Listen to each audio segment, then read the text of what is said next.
بسم اللہ الرحمن الرحیم۔ السلام علیکم ورحمۃ اللہ وبرکاتہ۔ ناظرین، اگر آپ نے رمضان المبارک میں قرآن مجید مکمل کر لیا لیکن یہ دو کام نہیں کیے تو شاید آپ نے وہ روشنی اور برکت نہیں سمیٹی جو اللہ نے اس لمحے کے لیے مقرر رکھی تھی۔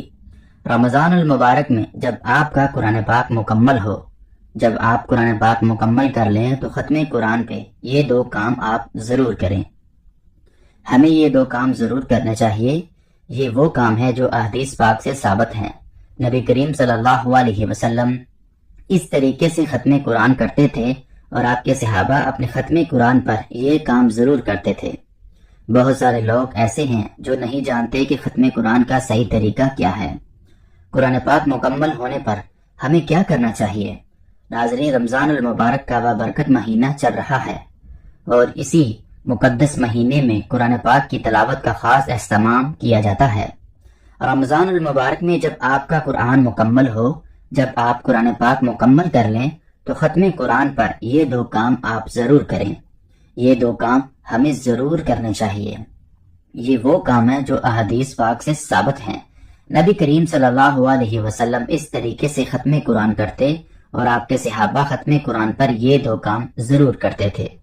وہ کون سے دو کام ہیں؟ آج میں آپ لوگوں کے ساتھ یہی شیئر کرنے جا رہا ہوں، کیونکہ بہت سارے لوگ ایسے ہیں جو نہیں جانتے کہ ختم قرآن کا صحیح طریقہ کیا ہے۔ قرآن پاک مکمل ہونے پر ہمیں کیا کرنا چاہیے، بہت سارے لوگ نہیں جانتے۔ رمضان المبارک کا بابرکت مہینہ چل رہا ہے۔ یہ وہ ماہ رمضان ہے جس میں کثرت کے ساتھ مسلمان قرآن مجید کی تلاوت کرتے ہیں، کیونکہ قرآن مجید کا ایک خاص تعلق ہے رمضان کے ساتھ، تو زیادہ تلاوت قرآن کی رمضان میں ہی کی جاتی ہے۔ وہ لوگ بھی قرآن مجید ختم کر لیتے ہیں جو پورا سال ختم قرآن نہیں کر پاتے، لیکن رمضان میں کوئی ایک ختم کرتا ہے، کوئی دو کرتا ہے۔ جب آپ کا قرآن مجید مکمل ہو تو قرآن پاک مکمل ہونے پر آپ نے یہ دو کام ضرور کرنے ہیں۔ وہ کون سے دو کام ہیں؟ سب سے پہلی بات کہ جب آپ ختم قرآن کریں تو ختم قرآن کا صحیح طریقہ کیا ہے؟ سب سے پہلے تو یہ جان لیجئے، بہت سے لوگ کیا کرتے ہیں کہ جب وہ قرآن پاک کی آخری سورت ناس پڑھ لیتے ہیں تو صدق اللہ العظیم کہہ کر قرآن مجید بند کر دیتے ہیں۔ یہ طریقہ ختم قرآن کا نہیں۔ ختم قرآن کا صحیح طریقہ کیا ہے؟ رسول اللہ صلی اللہ علیہ وسلم کس طریقے سے ختم قرآن فرماتے؟ ختم قرآن کا صحیح طریقہ وہ ہے جو ہمارے نبی کریم صلی اللہ علیہ وسلم نے اپنایا اور صحابہ اکرام کو سکھایا۔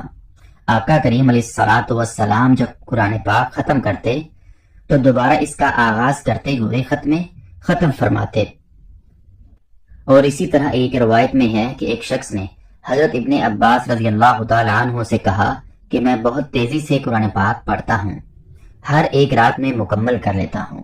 حضرت ابن عباس رضی اللہ تعالیٰ عنہ نے فرمایا، میرے نزدیک یہ بہتر ہے کہ میں سورۃ بقرہ اور آل عمران کو ترتیل کے ساتھ پڑھوں بجائے اس کے کہ تیزی سے پورا قرآن مجید ختم کر دوں۔ سب سے پہلی بات تو یہ ہے کہ ختم قرآن کرنے کے لیے آپ قرآن پاک تیزی کے ساتھ نہ پڑھیں، ٹھہر کر رک کر قرآن مجید کی تلاوت کرنی چاہیے۔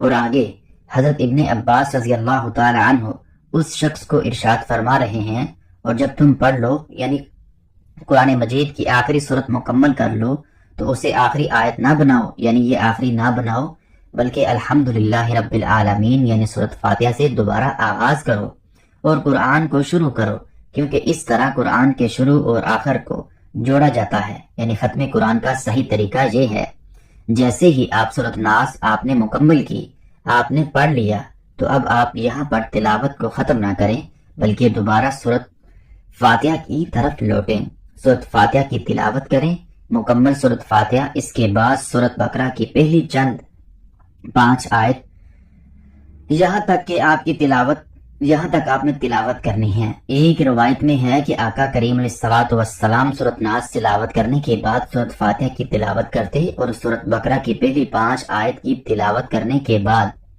آپ اپنی جگہ سے ہٹتے، یعنی دوبارہ سے قرآن مجید کو آپ نے شروع کرنا ہے۔ سب سے پہلا کام تو یہ کرنا ہے کہ ختم قرآن کا صحیح طریقہ کیا ہے۔ سورت ناس آپ نے پڑھ لی، اس کے بعد سورت فاتحہ کی طرف لوٹیں۔